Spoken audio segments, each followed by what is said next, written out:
जय श्री महाकाल। दोस्तों, आप सभी मित्रों के समर्थन के लिए धन्यवाद। आप इसी प्रकार अपना समर्थन बनाए रखें। हिंदी व्याकरण को हमने जाना लास्ट वीडियो में कि किस प्रकार यहाँ हिंदी को पढ़ाया जाएगा। यहाँ हमने अभी तक 4 वीडियो हिंदी को लेकर अपलोड किए हैं। यहाँ भाषा के विकास, भाषा के रूप, भाषा परिवार, हिंदी भाषा का विकास क्रम और प्राचीन भारतीय आर्य भाषा एवं मध्यकालीन भारतीय आर्य भाषा को लेकर हमने यहाँ विस्तार से चर्चा की है। आज हम अपभ्रंश के भेद और आधुनिक भारतीय आर्य भाषाओं के बारे में जानेंगे। जो विद्यार्थी पहली बार मेरे चैनल से जुड़ रहे हैं वह चैनल को सब्सक्राइब कर बेल आइकन को क्लिक कर लें, जिससे कि आपको आने वाले संपूर्ण हिंदी के वीडियो मिल पाएंगे।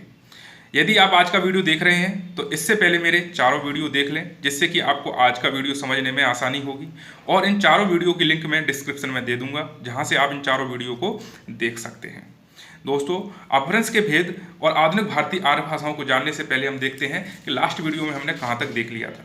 हमने लास्ट वीडियो में मध्यकालीन भारतीय आर्य भाषा के बारे में देखा था, जो कि 500 ईस्वी पूर्व से 1000 ईस्वी तक इसका मैंने आपको समय बताया था, और जो कि 3 भागों में बांटकर हमने देखा। और प्रत्येक का समय आप देखेंगे कि 500 वर्ष था। यह 500 वर्ष भाषा विद्वानों द्वारा भाषा के समय की दृष्टि से बांट लिया गया।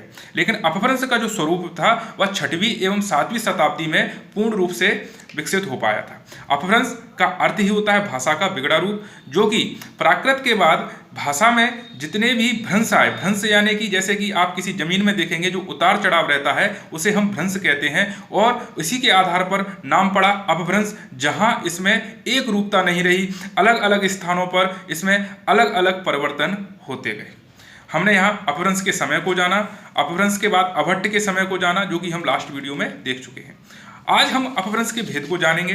अपभ्रंश के भेद को हम देखें तो मध्यकालीन भारतीय आर्य भाषा जो का अंतिम रूप अपभ्रंश था, और अपभ्रंश जो कि मध्यकालीन और आधुनिक इन दोनों को जोड़ने वाली बीच की कड़ी है।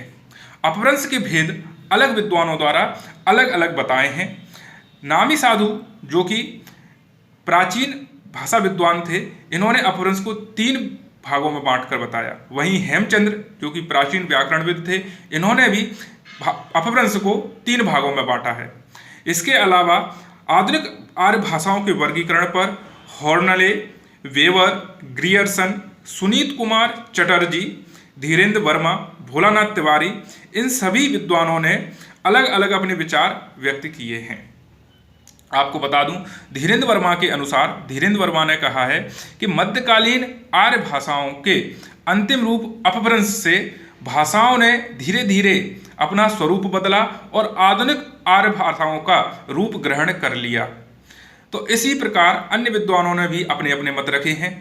और बात करें भोलानाथ तिवारी की, तो भोलानाथ तिवारी ने इन अपभ्रंश को 7 भागों में बांटकर बताया, और प्रत्येक अपभ्रंश से किस आधुनिक आर्य भाषा का विकास हुआ इसके बारे में बताया। मित्रों, आपको बता दूं, यह अपभ्रंश के जो भेद हैं, यहां से परीक्षा में एक प्रश्न जरूर बनता है, इसलिए आप इसे ध्यान से देखें। आपको किसी ट्रिक की आवश्यकता नहीं पड़ेगी यदि आप इसे अच्छे से देखेंगे तो।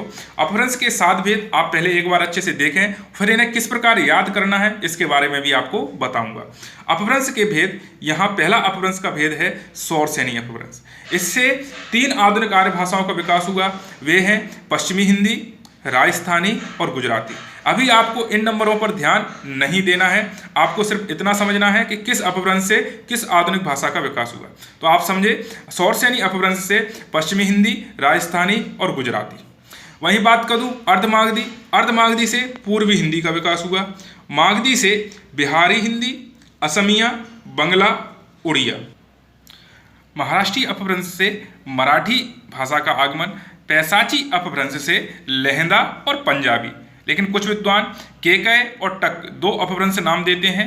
वह केकय से पश्चिमी पंजाब या लहंदा जो कि पश्चिमी पंजाब में बोली जाती है, वह केकय अपभ्रंश से विकसित मानी है, और टक अपभ्रंश से पंजाबी भाषा।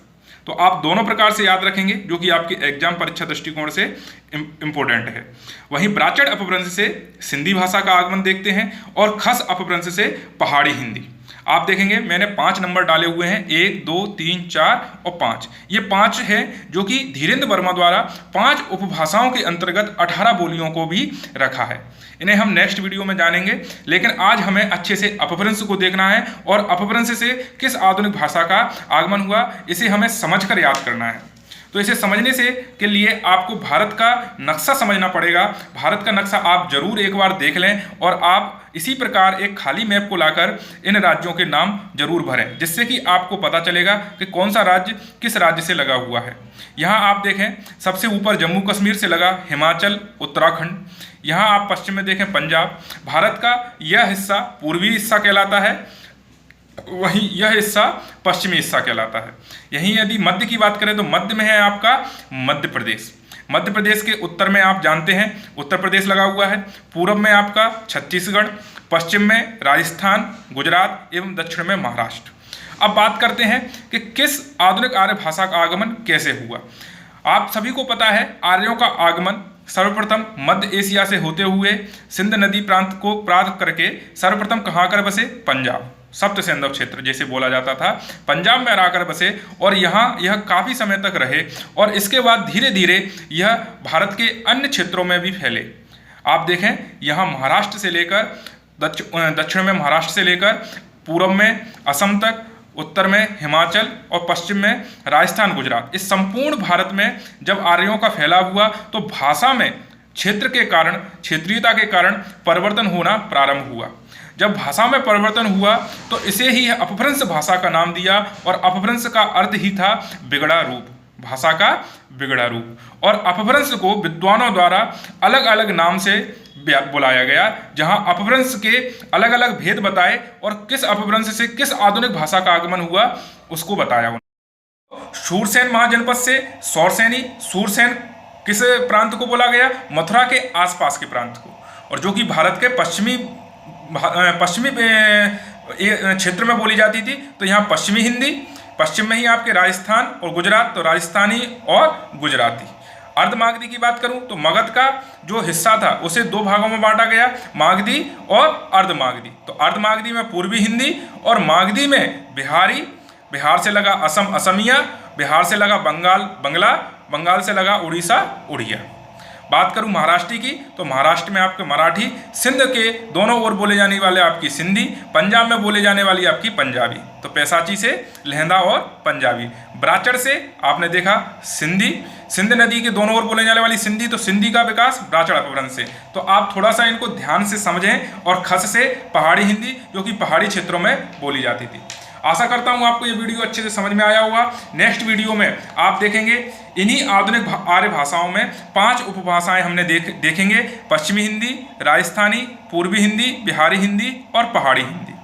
इसको हम नेक्स्ट वीडियो में और अच्छे से जानेंगे। यदि आपको यह वीडियो अच्छा लग रहा है, आपको हिंदी मेरे द्वारा जो पढ़ाई जा रही है वो समझ में आ रही है, तो आप प्लीज़ अपना सुझाव कमेंट बॉक्स में जरूर दें।